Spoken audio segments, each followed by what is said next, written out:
Welcome to the Archdiocese of Washington Catholic Schools Office High School Placement Test Proctor training video.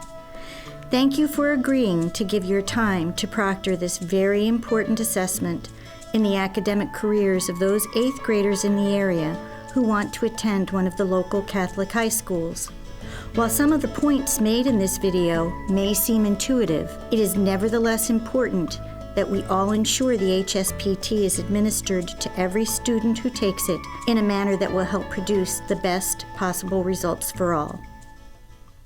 Let's begin with general proctoring guidelines. Proctors should plan to arrive at their testing site early to make sure they are fully prepared before the students arrive. You will first want to ensure that the room to which you have been assigned is appropriate environmentally for testing. The temperature should be comfortable, and the room should otherwise be quiet and free from distractions. If you believe the environment is not conducive to optimal testing, notify the test supervisor immediately and either ask that the problem be corrected or that you are given a different location. Make sure the desks are arranged so that students will be seated as far apart from one another as possible. Read through the testing manual in order to be comfortable with the testing protocol. If you are proctoring students with special needs, you will want to have an opportunity to review the specific accommodations that the students you will be proctoring will receive. When students arrive, introduce yourself and direct them to choose a seat. Have the students turn off all cell phones and put them away and out of reach. They should place backpacks, purses, and any other personal items they might have brought immediately under their desks. Make sure everyone has at least one pencil. You will also want to have scratch paper available, which students can use throughout the test. The testing company suggests 3 sheets per student. Students will need to fill in basic demographic information on their answer sheets. While most of them have likely had experience with bubble sheets, it will nevertheless be necessary to remind them to make sure they fill in each bubble completely and as close to within the circle as possible. Any information to be filled in that is common to all students in the room should be written on the board. To ensure accuracy, particularly with students with special needs, you might want to encourage students to use a piece of paper or index card to help them make sure they are filling in the correct circle on the correct line. Read the test instructions exactly as they are written in the instruction manual. Make sure you write the ending time of each section on the board in plain view. It is best to bring your own timing device to the test, just in case the room in which you are testing doesn't have a reliable clock. The testing manual is very specific concerning when to give warnings about the passage of time. Keep close track of the time so the students have appropriate notice throughout the test. Explain to the students that when they finish a section, they should close their test booklet and put it in the corner of their desk. If you would like, you can also have students raise their hand when they are finished or put their heads down on their desks as an additional signal that they are finished. Emphasize to them that they may not move on to the next section until told to do so. If everyone is finished before the end time, you may move the entire group on to the next section, as long as you are confident no student will want to review the completed section again. When proctoring any assessment, it is important to proctor aggressively. Stand up and walk around the room, slowly, at unpredictable intervals, and taking different routes. Be careful not to become absorbed in any other activities. Remember, you are there to proctor a test. The way the HSPT is structured, breaks can easily be given between each section. This is the most logical time for students to visit the bathroom or get a drink of water. At your discretion, you can allow a student to take a break during a testing session if he or she indicates that he or she cannot wait until the natural break between subtests. Remind the student that the break should be brief and that he or she must be silent while in the hallway as other students are testing. Document the time the student leaves and the time he or she returns. It is important to note that the student will not get extra time to make up for their break time. It is best to inform the students of this before the testing session begins. Although highly unlikely, it is nevertheless possible that a student might become upset because he or she is anxious or feels ill. In the event that this happens, ask the student if he or she would like a break or the opportunity to use the bathroom. If this is successful in helping the student to calm down, you may allow the student to resume testing at your discretion. If, even after a break, the student is still upset or unwell, be as reassuring as possible and contact the test supervisor, who will remove him or her from the test room. Let's move on now and discuss how a variety of the most common testing accommodations for students with special needs are administered. Accommodations have been suggested because a student has an identified learning difference and have been approved based on documentation submitted by the student's parents. They are meant to decrease the impact that difference will have on the student's ability to demonstrate his or her knowledge and skills through a standardized test. The testing accommodations most frequently approved are as follows: extra time, writing in the test booklet, not the answer sheet, receiving extra breaks, using a calculator, repeating directions, use of a tracking tool, and reading all or portions of the test aloud. All students who have been approved to receive accommodations will be listed, and the accommodation each student is to receive will be specified. If a student or his or her parent asks for an accommodation that is not indicated for that student, you may allow it. Forward the name of the student and the accommodation to the Director of Special Education.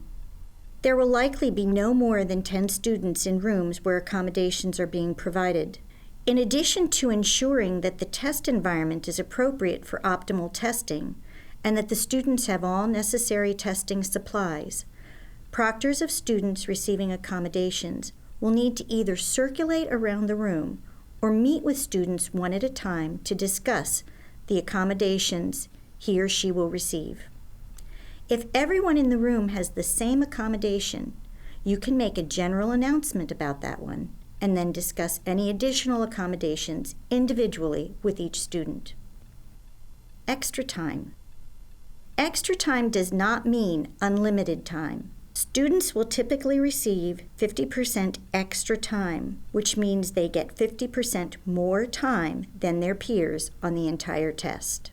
To determine how much time students should receive when they have extra time, look at the normal amount of time that is devoted to a section. For example, if a section is scheduled for 30 minutes, you would add 50% more time, which is 15 minutes, to get a total of 45 minutes allowed on that section of the test. Warnings about the passage of time should be given at intervals similar to tests without extra time. When you are reviewing the test before the students arrive, make a note of when you will give those warnings. Do not be surprised if a student who has extra time nevertheless races through the test and is finished in an unusually short amount of time. It is all right to suggest to such a student that he or she go back and check his or her work. Writing in the test booklet. Students who receive this accommodation will circle or underline their answers directly in the test booklet, not on the answer sheet. Advise students who have this accommodation to go back and make sure they have not accidentally skipped any pages.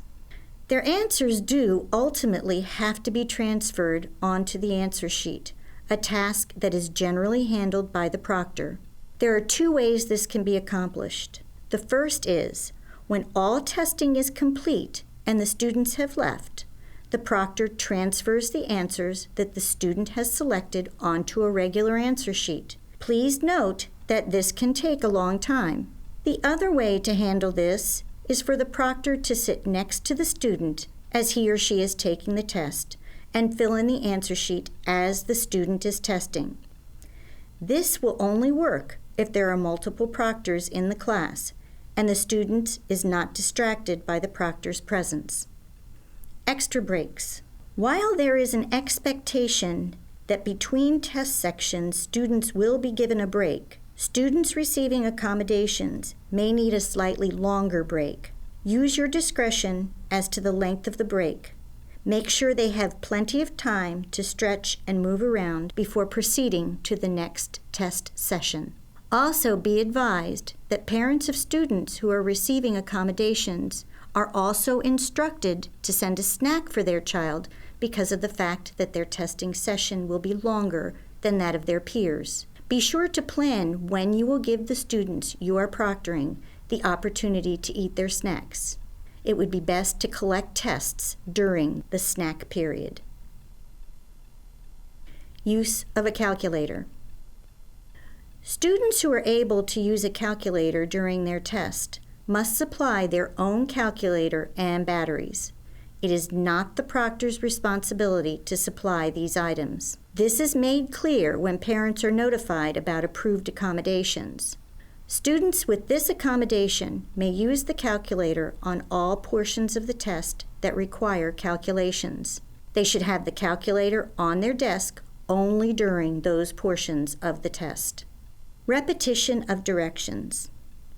All directions will be read aloud to all students. Tell students who have this accommodation that, after you have read the directions aloud to the entire group, you can repeat the directions quietly to them at their seats, if necessary. You may also use your judgment in paraphrasing the directions, provided you do not give examples. Use of a tracking tool. This accommodation will generally be approved for students for whom it has been specifically stated on their school accommodation plans that a tool is necessary to help the student keep track of where they are in the text. They can use a ruler, which would be provided by the student, an index card, or a piece of paper. If the student brings his or her own tracking device, check and make sure that nothing has been written on it. Please note, though, that many students with learning differences have learned to use tracking as a reading strategy. If you see a student using a tool for tracking who does not specifically have that accommodation indicated, let the student continue to do so. Reading all or part of the test aloud. For some students, it is necessary to read all or part of the test content to them. It will be specifically indicated which students are to receive which level of support. Those who can have part of the test read aloud should be instructed to raise their hand when they have that need. The proctor will then read the word or the short passage aloud to the student. Students who have the accommodation of having the entire test read aloud are not timed. The test will finish when you are done reading it to them. Proctors who are reading a test aloud should sit beside the student and read the entire test to him or her. A reader's copy of the test will be provided in those cases. Completing the testing day. After all of the students have left, you will need to gather all of your testing materials to return to the appropriate person. If you proctored students who did not receive testing accommodations, the test supervisor at your site will advise you how, when, and where to return the materials.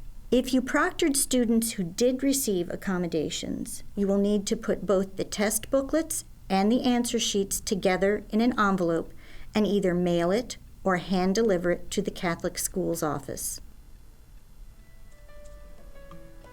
Thank you again for agreeing to proctor the HSPT.